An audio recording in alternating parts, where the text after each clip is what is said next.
Welcome to Specific Love. In this video, I'm going to show you how I built this awesome farm table that also doubles as a really cool gaming table. Let's begin. Now to start this project, I'm going to cut the outer frame of the top. And to do that, I'm going to be using 2x4s. One at 56 inches and one at 30 inches. Let's do that. Sometimes you'll have to trim off the very end of your board before you actually do your measurements because it can be really rough. And in my case, I need this to be a lot smoother. Now to attach these together, I'm going to be using pocket screws. We're going to do it in the 30-inch lengths, just as I think that'll work out the best. Plus, it gives me a little bit more room so I don't hit my ceiling. So let's do that. Now to put everything together, of course I'm going to be using pocket screws, but I'm going to use it as a butt joint here. To hold everything nice and square, I'm going to be using a corner square right here.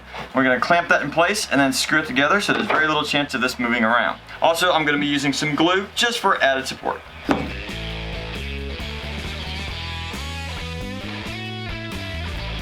And then we're going to repeat this process on the other three sides.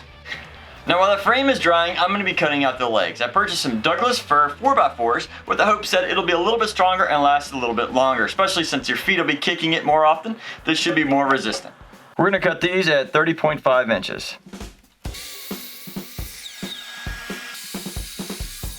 Now that we have the legs cut out, we want to look at each one of them and find the ugliest side. In this case, I have a big knot here. It's still structurally strong, but just doesn't look pretty. So we're going to make sure this goes to the inside of the table because we're going to be adding some dados in the bottom of each of these legs so we can attach everything with 2x4s. Now I've drawn out the area here where I want to cut out to put the 2x4 in its place, and to do that I'm just going to be using a single blade. This will take a little bit of time because I'm going to have to make multiple cuts in here. If you happen to have a dado stack, that will make this a lot quicker.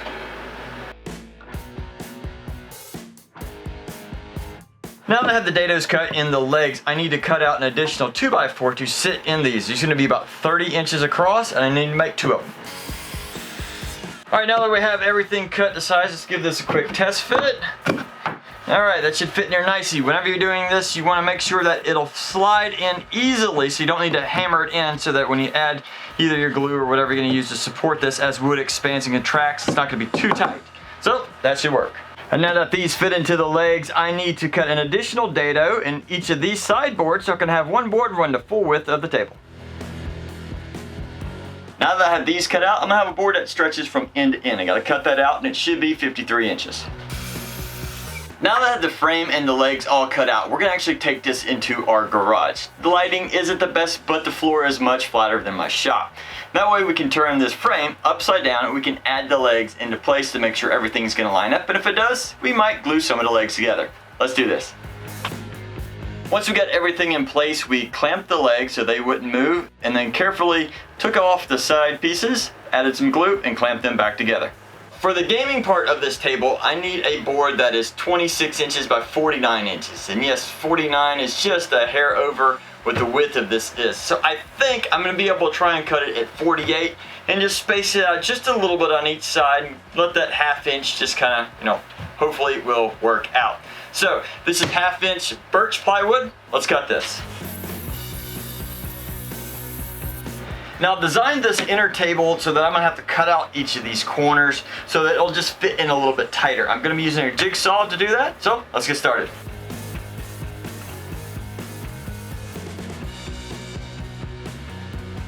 Now for this game board, I'm actually going to be dropping it down a little bit from the top. And to do that, I want to run some 2x4s along the full length of each side. Here's just an example. Be roughly where the leg comes up here. These will be matching in this corner.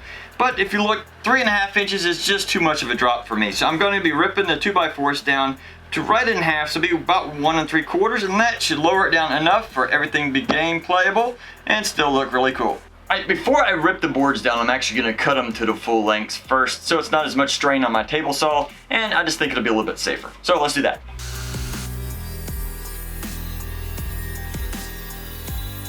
Now that we have these cut to size, the next step would be cutting some holes for some drink holders. I'm going to very carefully measure out, draw some circles, and cut these out with a jigsaw. And if you happen to have a hole saw that fits the correct size, that can work too.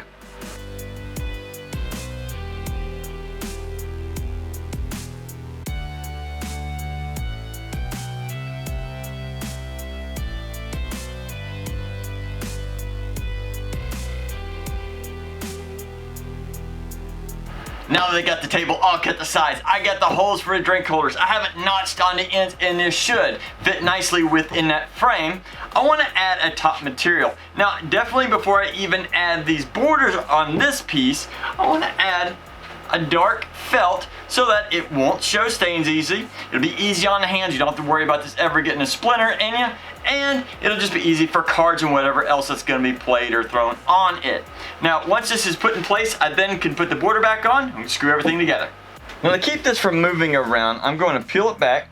We're just going to use a light spray of some spray adhesive onto the wood, give it just a moment, and then put the felt right back on top. Press it down, and that way it won't be too hard if it ever has to be removed and replaced.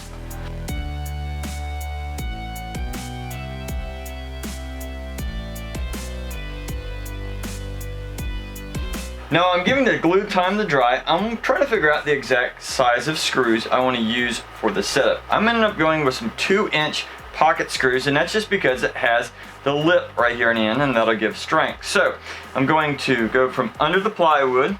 We're going to pre-drill some holes, then we're going to attach all the railings, about like so. But before I attach them, I'm going to be staining them some weathered gray, just so it's less likely for them to show any stains. Also, I don't have to do the entire piece since most of this is going to be hidden. I want to do the inside rail and the top, and possibly a little bit on the ends, but the back and the bottom, I can leave bare. And now that we've given this some time to dry, I'm also going to spray on some clear polyurethane just to help protect this from any kind of moisture.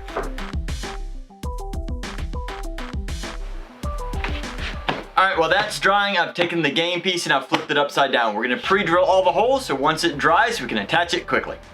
Now when I was drilling this first hole, you might be able to see here on this bit, some of this fabric tried to twist up into the bit as I was drilling it.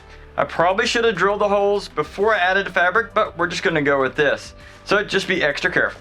Now before we screw these sides on, I have clamped them in place. That way they don't move around at all while we're putting everything together.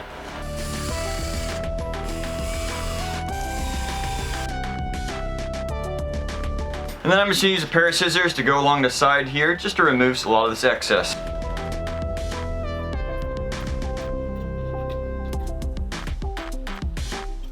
Before we go any further, we're going to cut some holes for the drink holders. I'm just going to use a blade to get it started. And then we're going to use some nice sharp scissors to make sure everything's straight. Just make 4 cuts.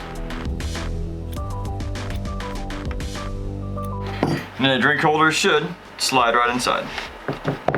Now I'm going to be cutting down the top. These are 1x6s, but that comes out to 5.5 inches. I actually need them at 5 inches. So I'm going to be not only cutting these down, I'm going to be ripping these down on the table saw. I need a total of 7 at 48 inches long and 2 at 35 inches. So let's get started on that.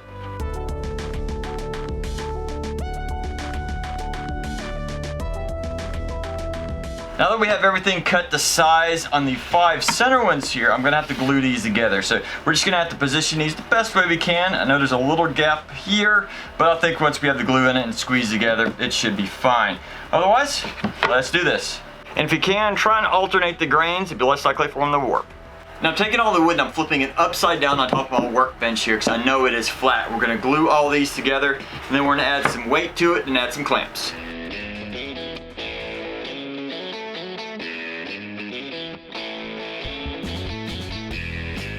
Now while the top's drying, I'm going to be focusing back on the legs. I'm going to be staining them in an early American because I want them to be dark, but I don't want them to be too dark. I still want to see all the grain structure and everything, so let's get started on that.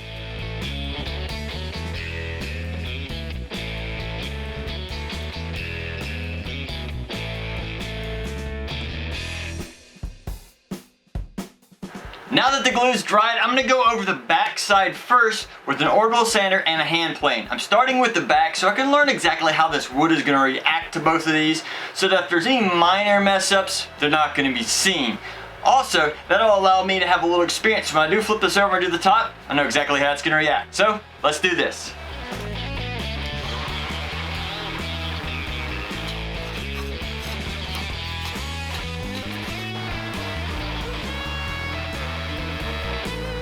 Now we also need to take in consideration the sides. Now only the ends and the sides here all need to be hand sanded and get nice and smooth so everything sits nice and flush. There's a good chance you might have a little unevenness where the boards come together, so we need to eliminate that. Now that we have the center section of the top nice and flat and smooth and sanded, we want to work on the outer border of the top. And we're going to still use those pieces that we cut down earlier, the 35 inch and the other 48 inch. And now we're going to connect these together on the ends. We're going to do that with some glue and some pocket screws. So we got to drill some holes. Now I'm putting holes on the ends of the 48 inch long boards.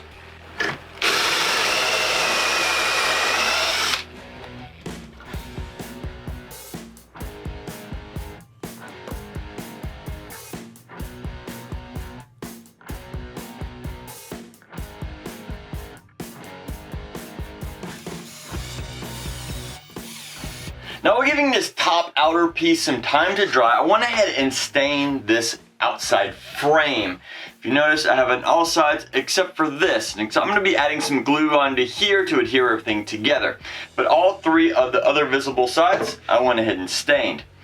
Now, once this has gotten some time to dry, I am going to take a router now and go around this complete outer edge. Do not go on the inner edge because that's just not going to look right for the setup we're doing. So this complete outer edge on the top and bottom, we're going to hit with that router. Now as I'm routing this outer edge, and whether it's the top or the bottom, I got to be careful, especially here on the ends. Since this is just the end of the board, there's a good chance as I'm using the router that this end will actually break the wood. So I'm going to take just a piece of tape. We're going to go right on the edge here. So I know when I get to the end of here, I'm actually going to lift off with the router, and then I'm going to take a hand sander and go over all this to smooth it down to the same consistency as this edge, so there's very little chance of any kind of breakout.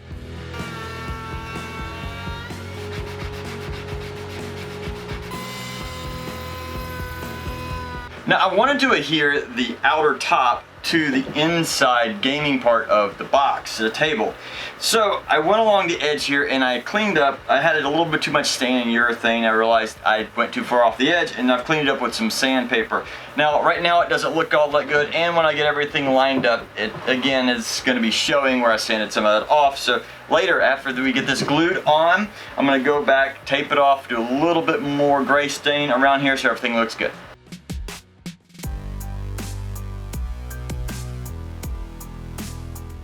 Now while that's drying, I'm going to take the center section. I'm actually going to keep it its natural color, but I do want to put a layer of polyurethane across the whole thing just to protect it, because since it is part of a table, there's bound to be stuff spilled and dropped on it. So let's do that.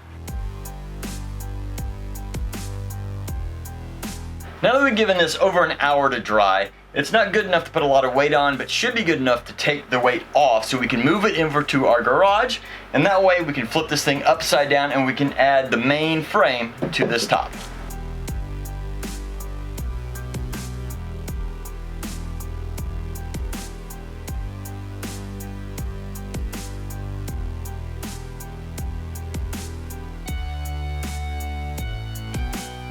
I also added some spacers in 4 spots just to give it a little added strength between this outer frame, inner frame, and the top.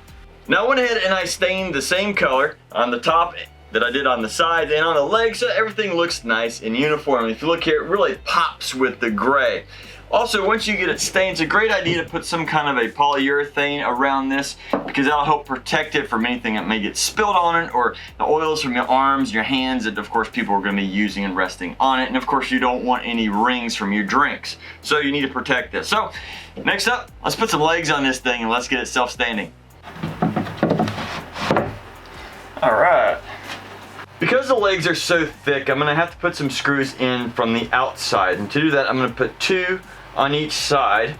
And the longest I have at the moment are 2.5 inch. So I'm going to make sure I have to countersink just a little bit so they sit in, so I get a nice, good, clean bite onto the leg. And I'm going to have to put a little bit of stain on top of each screw so they blend in.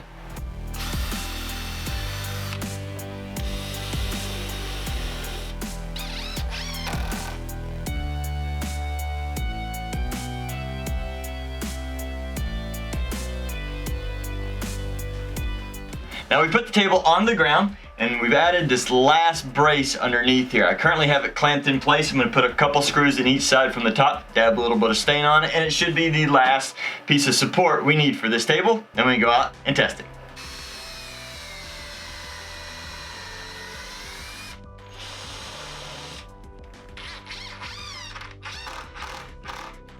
Alright, now the table is finally complete. Now some of you might be asking, how in the world do you lift off the center section with it fully enclosed?